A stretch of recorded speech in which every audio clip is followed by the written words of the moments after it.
I bought my house at 27, not with family money, not with inheritance, not with help.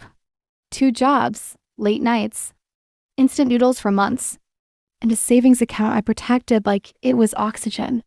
When I finally signed the papers, I sat alone in the empty living room on the floor and cried. Not because I was sad, but because for the first time in my life, something was truly mine. Growing up, my parents always called my sister the special one. She got support, protection, excuses. I got responsibility. So when I bought that house, I didn't just buy property. I bought independence. My parents congratulated me, but their smiles felt strange, almost distracted, like my achievement didn't quite belong to me in their minds. I ignored the feeling. Big mistake. Because 3 years later, I came home early from work and found strangers moving furniture into my living room. And standing in the middle of it all was my sister. At first, I thought I had walked into the wrong house. Boxes everywhere. Movers carrying sofas. My kitchen filled with unfamiliar dishes. My sister turned toward me casually, holding coffee like she owned the place. "Oh, good," she said. "You're home early." I laughed nervously. "What's going on?" She blinked like I was confused. "Dad didn't tell you?" "I'm moving in. Temporary. My apartment lease ended." Temporary. That word should have comforted me.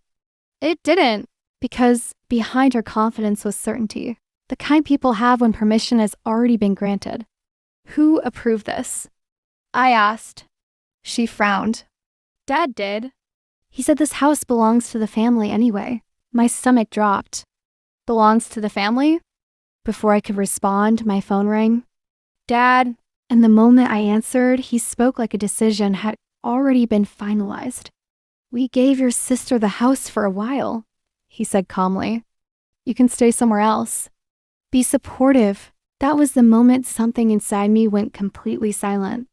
Because they weren't asking. They were informing. And they had forgotten one very important detail. Whose name was on the deed?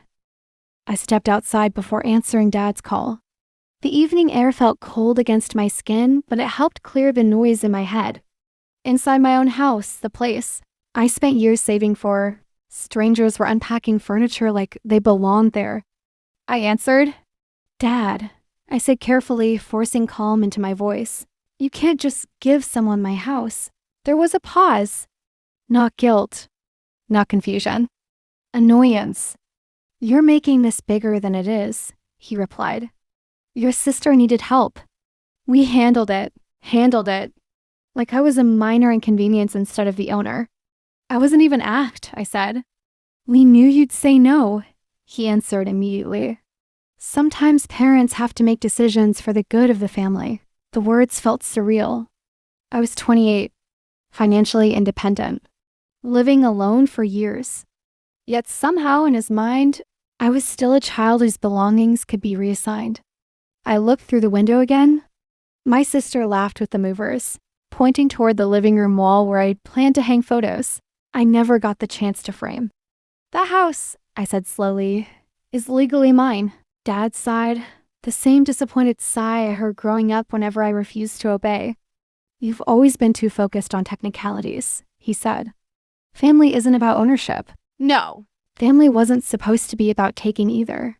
"So you decided my future without me?" I asked. "It's temporary," he insisted. "You're stable." "She isn't. Stop being selfish." Selfish. The word landed heavier than anything else. Because suddenly memories lined up perfectly. Birthdays adjusted for my sister. Achievements ignored, sacrifices expected from me without question. This wasn't new behavior. This was just the first time money was involved. And for the first time, I didn't argue. I didn't defend myself. I simply said, "Okay." Dad sounded relieved, thinking he had won. But what he didn't realize was that my silence wasn't surrender. It was clarity. They weren't treating this like a conversation. So I would stop treating it like one too. That night, I checked into a small hotel across town. The room smelled faintly of detergent and unfamiliarity, but at least it was mine for the night. No unexpected guests. No decisions made behind my back. I opened my laptop and logged into my document folder. Every file connected to the house appeared on the screen. Years of work condensed into digital proof. I remembered working late shifts, skipping vacations, turning down expensive outings just to save enough for the down payment. While my sister traveled and relied on my parents' support, I built stability piece by piece. And now they acted like it belonged to everyone but me. I opened the deed. Owner Diana Malik. Only one name. Mine. No shared claim. No parental authority. No loopholes. Just facts. For a moment, anger tried to rise, but something calmer replaced it. Confidence. Because unlike emotional arguments, documents don't care about opinions. The next morning, I scheduled a consultation with a property lawyer. I expected judgment. Maybe confusion. Instead, after hearing the situation, she leaned back and asked one question. Did you give written permission for anyone to live there? No. She nodded slowly. Then legally, they entered without authorization. The words felt unreal. Unauthorized. A legal term for what my family called helping.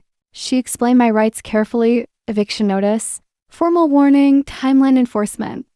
Each sentence rebuilt something inside me that had been shrinking since yesterday. Control. Not revenge. Not punishment. Just control over my own life. Before leaving, she asked gently, "Are you prepared for how your family might react?"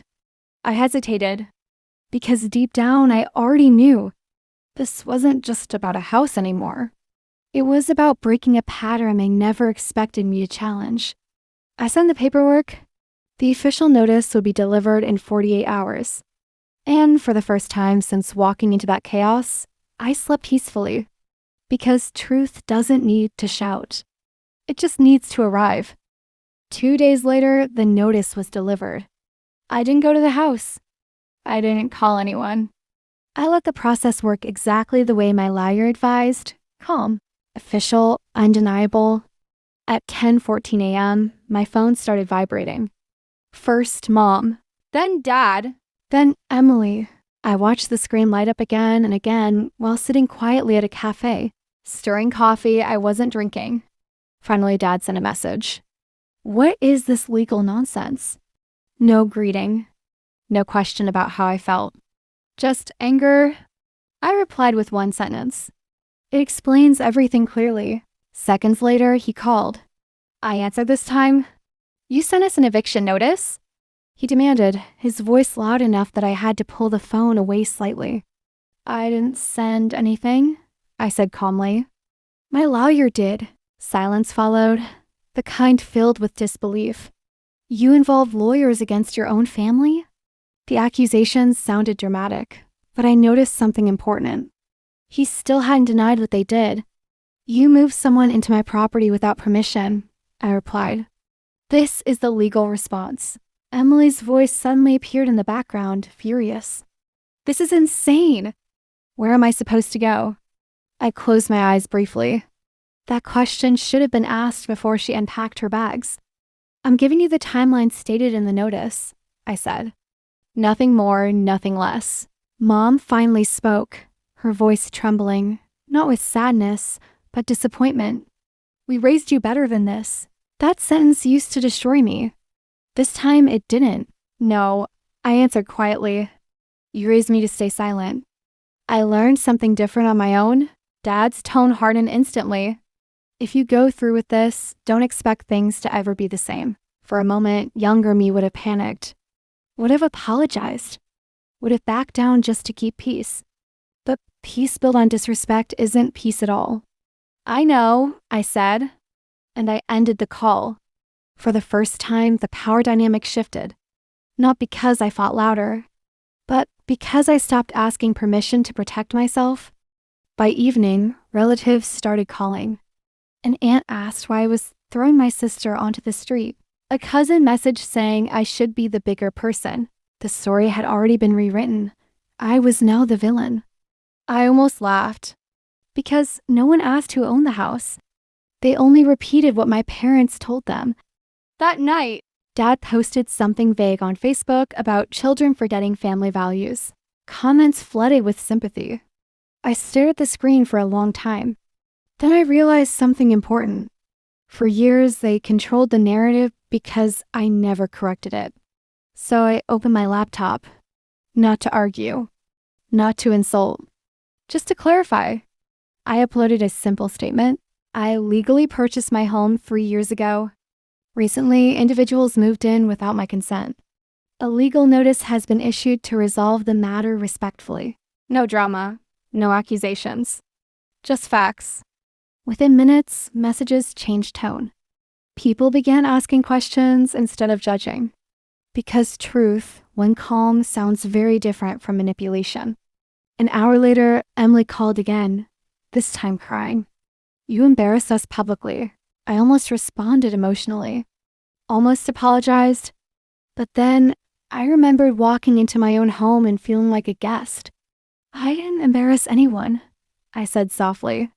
I corrected misinformation. You're choosing a house over family.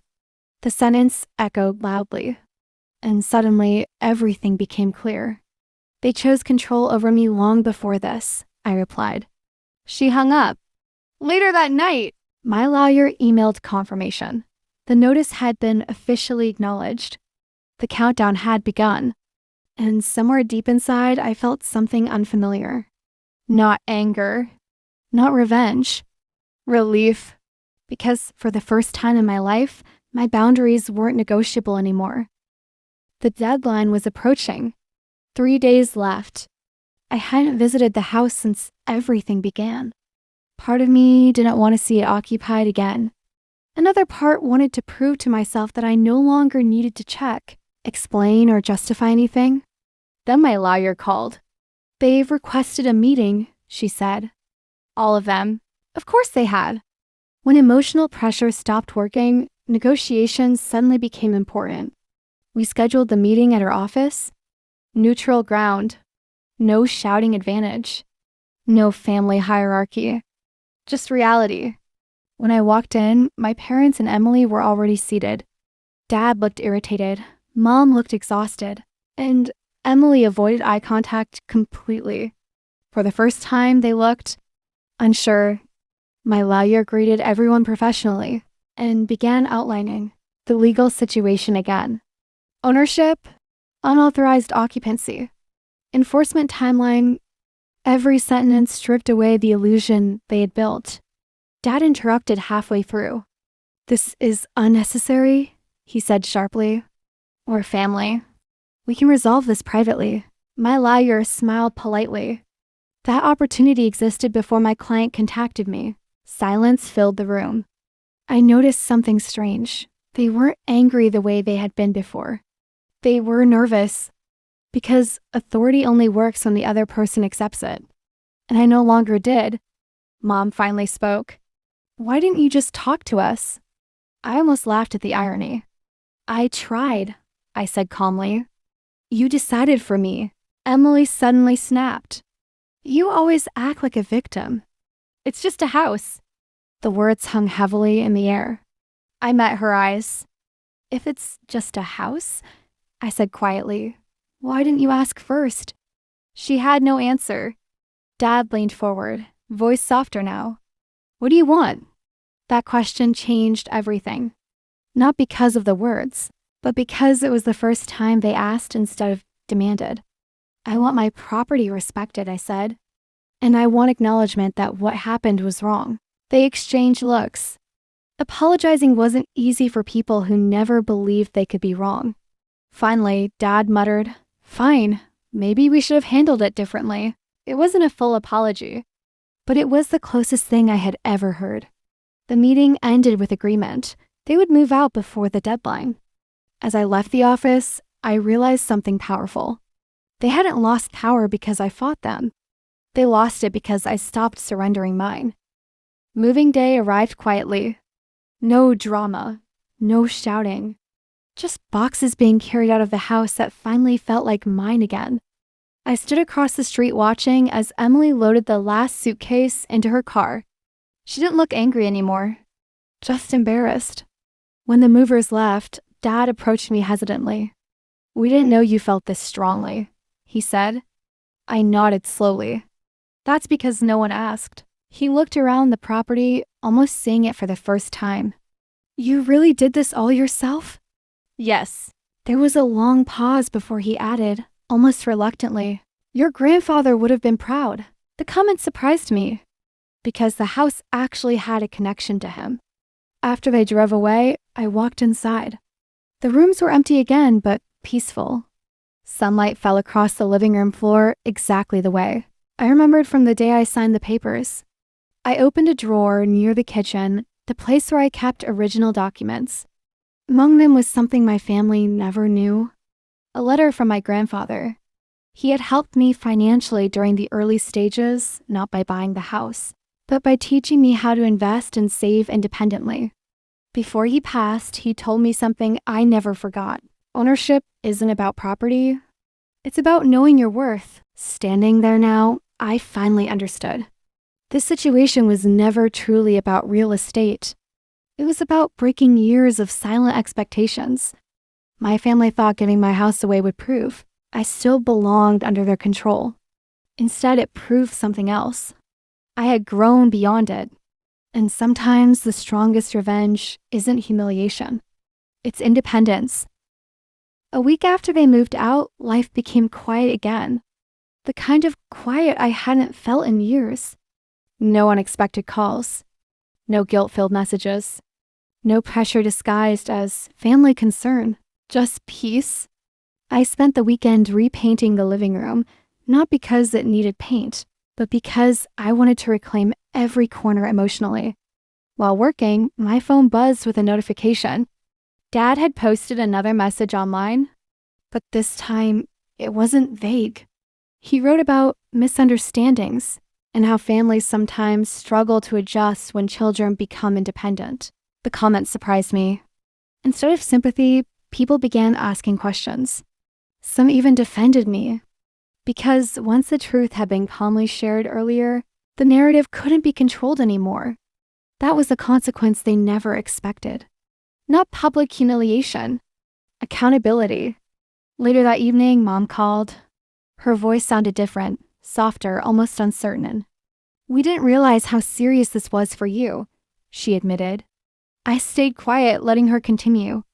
"We thought you would eventually give in. You always did before." The honesty hurt more than anger ever could. Because she was right. For years, I had chosen peace over self-respect. "I'm not trying to punish anyone," I said gently. I just needed to stop disappearing in my own life. There was a long pause. Then she whispered, "Your father feels embarrassed." I looked around my home, my space, finally calm. "Maybe embarrassment is what teaches change," I replied. She didn't argue. For the first time, the conversation ended without manipulation. Just silence and acceptance. And I realized something important. The real consequence wasn't losing the house.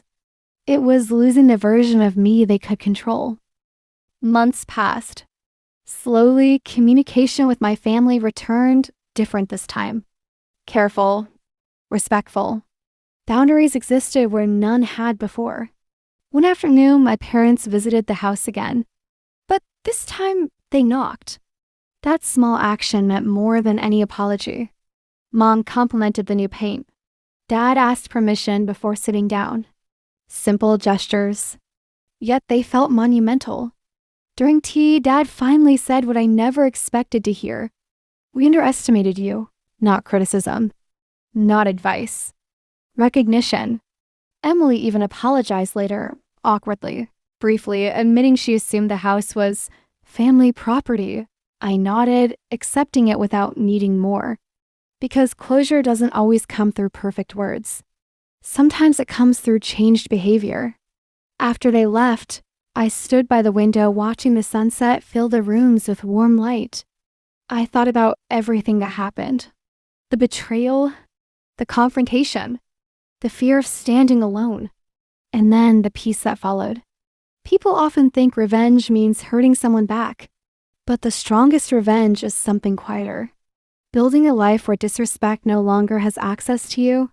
My parents gave my home to my sister without asking who the owner was. In the end, they learned something far more important. Ownership wasn't written only on legal papers. It was written in confidence, boundaries, and self-respect. And for the first time in my life, I truly owned my space and myself